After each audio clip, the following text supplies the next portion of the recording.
Rhythm is the one element that is present in all music. It's the heartbeat. And understanding how to subdivide and count time signatures can transform your playing from good to great. Whether you're strumming chords on a guitar, playing tight riffs, or laying down grooves on a bass, mastering rhythm will make your music more solid, more expressive. This week, we're going to get rhythm, subdividing beats, and exploring new time signatures. Let's get nerdy!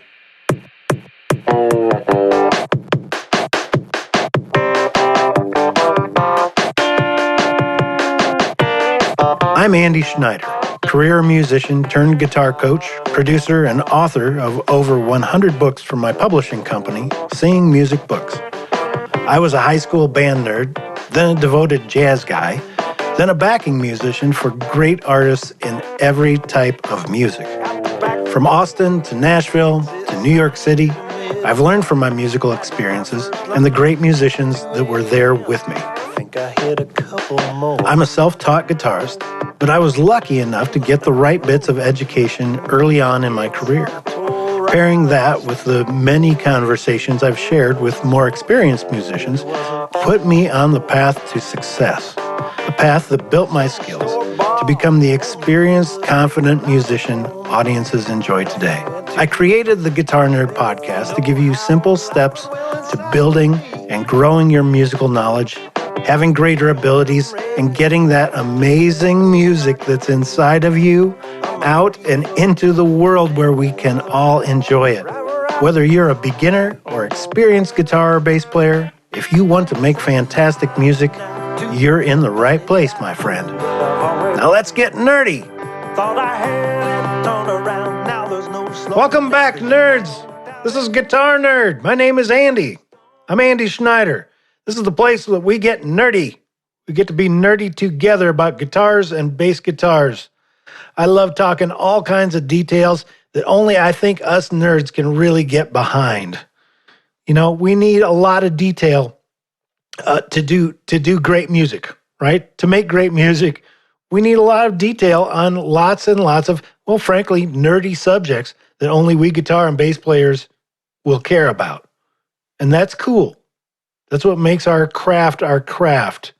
Whether you're new to playing or have some experience, you're going to find something here this week, I hope, to energize your music, to give you new insights and new possibilities for where to take your music. Last week's episode was electricity basics for guitar and bass, and it was really fun. I've had that episode in mind for many, many weeks. Just understanding the basics of electricity helps you be a better guitarist or a better bassist. Because a lot of the questions about, well, how do I run my equipment? How do I get a better tone? It comes down to some fundamentals and some choices informed by having some electricity knowledge. You don't have to wear a master's hat. You don't have to be a physicist, which I am. I do physics, so you don't have to. But in real simple terms, we talked about the electricity fundamentals and how those things relate to each other, both in theory and in real practice, where one component meets the other component, and how we should start thinking about them to achieve a better result. Well, this week, we're turning our focus to one of the most fundamental aspects of music, rhythm. Rhythm has three aspects. Do you know the three? Rhythm, melody, and harmony.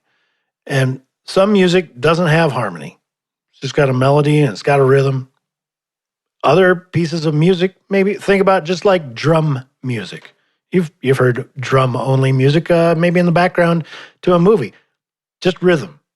Person probably wouldn't say there's a melody going on, but the rhythmic notes alone are enough that we call it music. Everything uses rhythm. And we can't make great music until we master that rhythm. I think because humans are sort of heartbeat devices. You know, I've heard it said that the reason that we like dance music, the reason that we like a good beat is because we're developed hearing the mother's heartbeat. And so rhythm means something very, very deeply inside of us, means something very fundamental to us. Well, this week we're going to explore how to count and subdivide beats to get a better effect, to get better rhythms, to get a tighter function there. And I want to introduce you to some new time signatures as well that can add some real variety and complexity to your playing. Do you know what the time signature is? Time signature is when you see a piece of sheet music in the upper left-hand corner, there will be two numbers, one over the other. 4 and 4 is 4/4 time. You'll see some that have a 6 over a number 8. That's 6/8 time, or 3 and a 4. What does that mean? Well, we're going to talk about all of that stuff and how easy it is to master, because it really is easy. Rhythm is the backbone of any piece of music. It's what keeps everything in sync, keeps everything moving forward. Understanding how to count and subdivide rhythms can make your playing more precise and expressive. Good rhythm is not just about keeping time.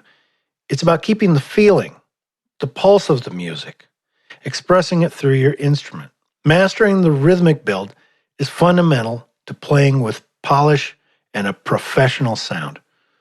Let's start by breaking down the basics of counting and subdividing rhythms. Do you know what subdivision is? It's kind of what it sounds like. You're going to take beats and divide them into smaller beats, fractions of beats. Most music, think about rock and roll music, is counted in 4. 1, 2, 3, 4. We've all heard the drummer count it off. 1, 2, 3, 4. It's counting the beat. Each of those is generally a quarter note. That's what the 4 and the 4 are for in 4/4 time. 4 beats, that's the top number, of the bottom number, which being a 4 means that it's a quarter note. And it's typical for one measure, 1, 2, 3, 4, to be called, that's a whole note, because it lasts a whole measure. A quarter of the measure is a quarter note. Okay. So you've got 4 quarters in a whole, and dividing those beats, 1, 2, 3, and 4, into smaller bits, just as you would an apple. You can quarter up an apple. You're holding a quarter of an apple. You can divide that in 2. Subdividing the quarter are eighth notes. 2 eighth notes equal a quarter. And that makes sense. But subdividing those, when we count them out, rather than saying 1, 8, 2, 8, 3, no, what we say is 1 and 2 and 3 and 4 and. So we typically will say and, meaning the subdivision of the quarter note. It's important to have a concept of subdividing, of subdivision, whenever you're developing new pieces of music. It just kind of helps you tighten things up and make sure that everything's sounding right. You can start simply when you're playing scales or strumming rhythms.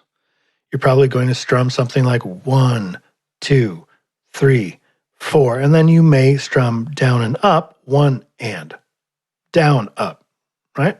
1 and, 2 and, 3 and, 4 and. That seems pretty basic, but it's a great thing to start practicing with, just to become familiar in your ears with subdivision and applying that to the sound that you're making. When this becomes really important is when you're playing complex rhythms. So playing just eighth notes, 1 and 2 and 3 and 4 and, not too hard. I think we all get that pretty quickly. But what if it's a complex rhythm? It can be a little bit harder to sort of hear in your head. What if the rhythm was 1 and 3 and, 1 and 3 and? It's best to have this concept of eighth notes, subdivision, and knowing how to speak it so that you can then play it. It helps to write down those rhythms. And if you've not spent time learning to read sheet music, it's worth just a little bit of time to get familiar with how quarter notes look, how eighth notes look, and being able to make some sense of that. When you want to learn a new song or a riff, you download the music on your computer. It's great to be able to look at a rhythm like that and say, something complex is happening here. Let me write it down, which is something that I do. When I'm learning new music, I might write out one and. When I write it out, I write a little plus symbol for the and. 1 and 2. Then I'll not write 2, now I'll write and 3 and 4. And so I'm making it easy for myself to sort of follow the roadmap of 1 and 2 and 3 and. Subdividing things further than quarter notes to eighth notes, we add a couple other vowels in there on each beat. So there's 4 quarters in a whole measure, 4 quarters in a whole note. And each of those quarters can be broken in half into eighth notes. So there's 8 eighth notes in one measure of 4/4. And those eighth notes can be broken into halves of themselves called 16th notes, right?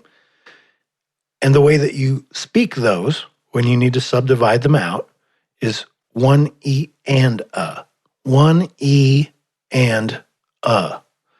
The 1, the letter E, I'll write it down a little plus for and I'll write down an A, small case A, for a. 1 E and a, 2 E and a.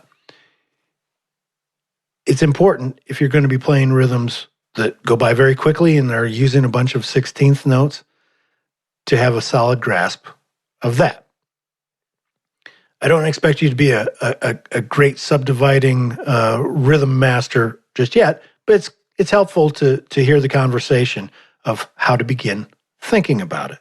And when you do download tablature or sheet music from the internet, try giving it a look there to apply these concepts. Is it a quarter note?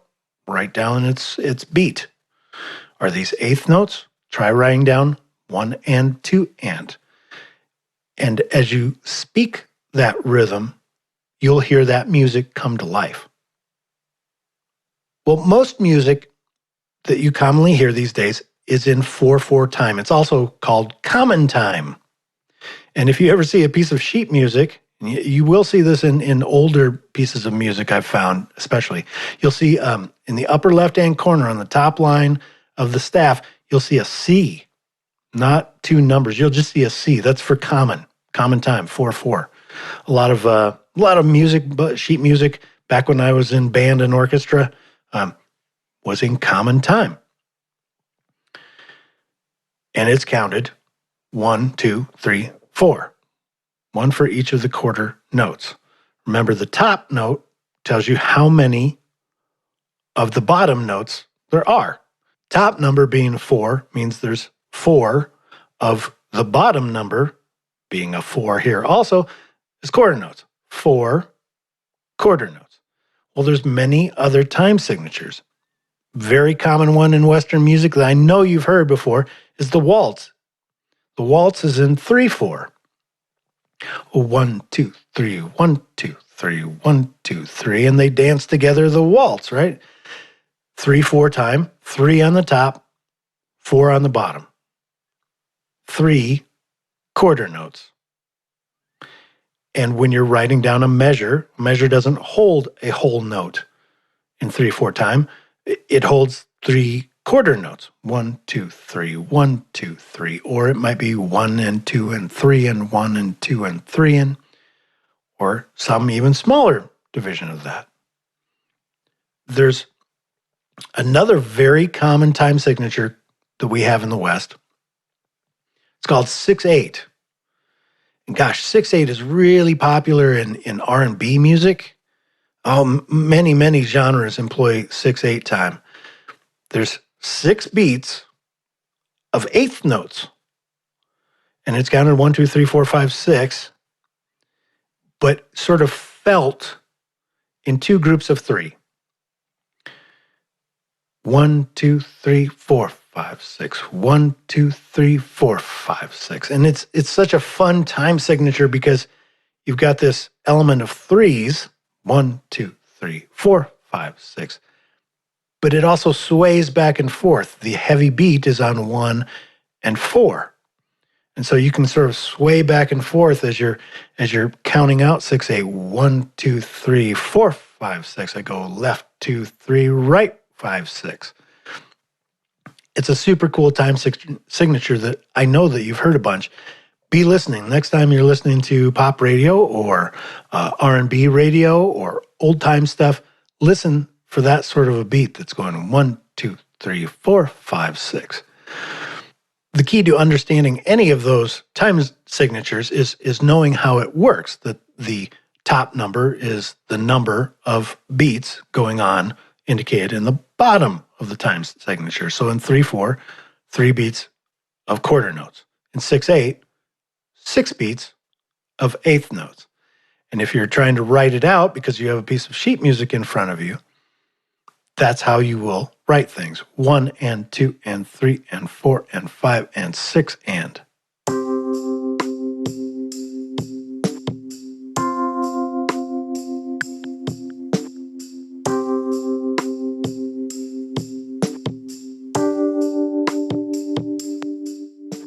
Okay, subdividing and subdivision of beats, pretty simple concept. And it's one that leads you to a much more solid endpoint a lot faster. But now it's time to nerd out.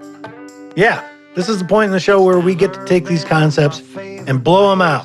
Look a little deeper. Look for more advanced ways to apply them forward. And one of the best reasons for really understanding subdivision and being able to write out the exact beat that you're playing is when it comes time for syncopation. That's a $5 word. Syncopation. Do you know what syncopation is? It's the accenting of beats or parts of beats that are usually not emphasized. The major beats, 1, 2, 3, 4, kind of feels like you're marching into 1, 2. And some music goes like that. Other kinds of music have a very complex rhythm going on, like 1 and 4 and 1 and 4 and. That's a basic kind of syncopation. Here I did an awful lot of ands, but you didn't hear a lot of numbers. You heard 1, I was on the downbeat, okay, but I didn't hear a 2. I didn't use 3, 1 and 4 and 1 and 4 and. That's a basic kind of syncopation where a lot of the measure, a lot of the feel is on the offbeats. Well, that's hard to do by simply sort of hearing it in your head. And the more complex the syncopation, the more hard it is to sort of wrap your mind around, to have a visual, a sonic visual roadmap inside of your head of what to play when. So that's why being able to write out a beat and see it right there in front of you helps you slow it down, break it apart, and I think it just accesses a different part of your brain that says, oh, okay, now I know how to get behind this, how to get inside of it. Syncopation, very important to master your rhythm in order to achieve it. More rhythmically complex forms of music like funk, like jazz, rely on more sophisticated beats, something more complex than just 1, 2, 3, 4. That's part of their attraction. And part of being a rhythm master is not only knowing when to play the note, but when to stop playing the note. See, every note has a length. That's pretty obvious, and yet we as musicians often forget that, especially as we're becoming musicians. We forget that it's not just about when you play the note, but it's about playing it with the correct length so that it stops on time. If it's a quarter note, you should play it on, say, 1 and make sure that you're not playing anything on 2. When a syncopated rhythm comes together, 1 and 4 and, it's really important that it not sound like one and, four, and. That was messy, right? One and, four, and. The rhythm I had in my head called on eighth notes. One and, four, and. Very tight. Having a subdivision kind of mindset about how you're going to speak that rhythm to your brain is a great tool for achieving much better rhythm. This bit of the nerd out is one for your ears, and it's one you can do anywhere. Be on the lookout for odd time signatures. Yeah, odd time signatures. There's many more than the three I covered. 4/4, 3/4, 6/8. There's 5/4. There's 7/8. Make up two numbers. As long as the bottom number is something like a 2, a 4, an 8, a 16, you can put any number on top, and that will be your measure. That's how long the measures are. 5/4 is an interesting one that gets used in jazz. 1, 2, 3, 4, 5. 1, 2, 3, 4, 5. 1, 2, 3, 4, 5. You've probably heard songs kind of like that. That used to be a really favorite thing for jazz players in the 60s to do, to experiment with that, because odd time signatures typically don't get used in popular forms of music, right? Richie Valens wasn't playing in 5/4. The Beatles rarely played in 7/8. But you will hear those time signatures from time to time. If you're listening to jazz radio especially, keep an ear out for 5/4. Try to count along with the recording. Or is it in 7/8 or something else? Bands like Robert Fripp and King Crimson made a special habit of making really loud rock and roll in weird and odd and exciting time signatures that didn't feel like anything else.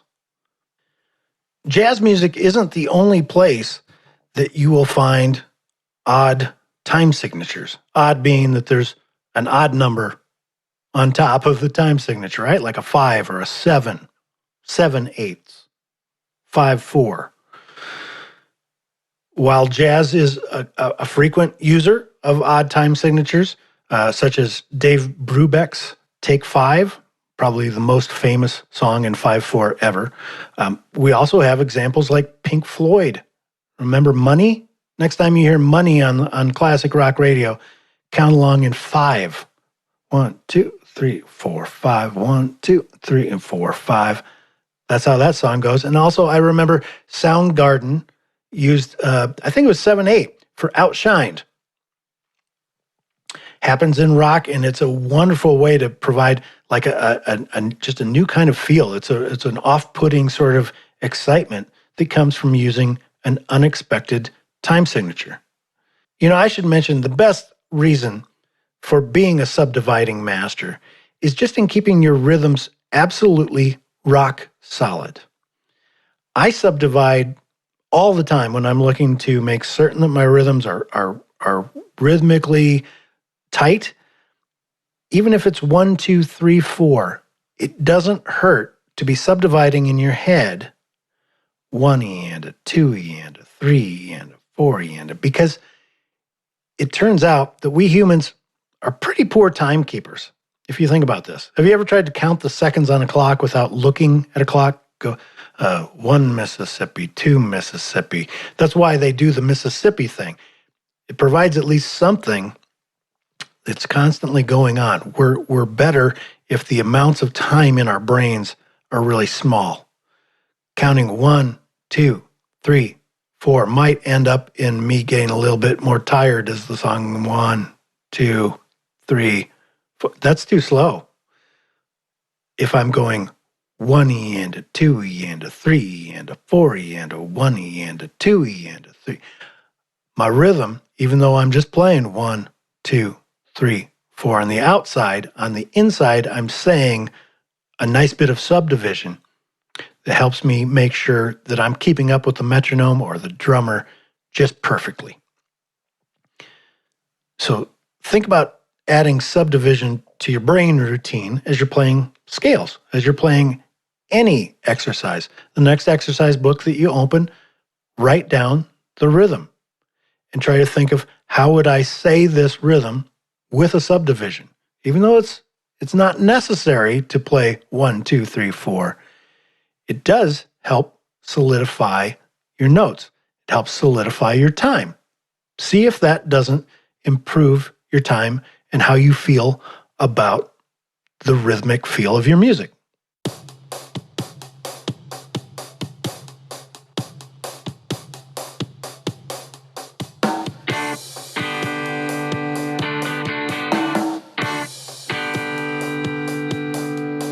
Guitar Nerd is a production of Seeing Music Books. Seeing Music Books is my publishing company. It's where I write my books on how to play stringed things. I've got books for just about every type of instrument there is: banjo, ukulele, guitar, bass guitar, and left-handed versions of those books as well. Not to mention, they're in a few popular languages like Spanish and German.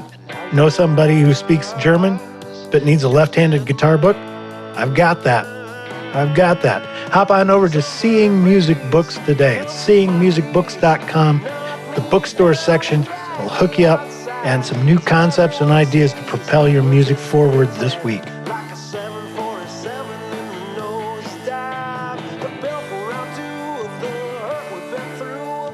Okay, we've explored how to count, subdivide rhythms, talked about subdividing all the time in everyday music making, and introduced 4/4, 3/4, and 6/8 time signatures, which account for probably 99% of popular music. In next week's episode, we're going to be talking about how to play better with a full band, how to arrange your parts as a guitar player or a bass player. How do you arrange things for an improved sound? What is arranging? Well, it's time and it's notes. And how can you think about the job that you do with respect to and with respect for your bandmates so that everybody creates one unified sound? That's playing better with a full band. It's next week's episode. I'm really excited about it. Come on back. You've got great music inside of you, guitar player. Let's get it out. The world needs to hear your music. You can do this.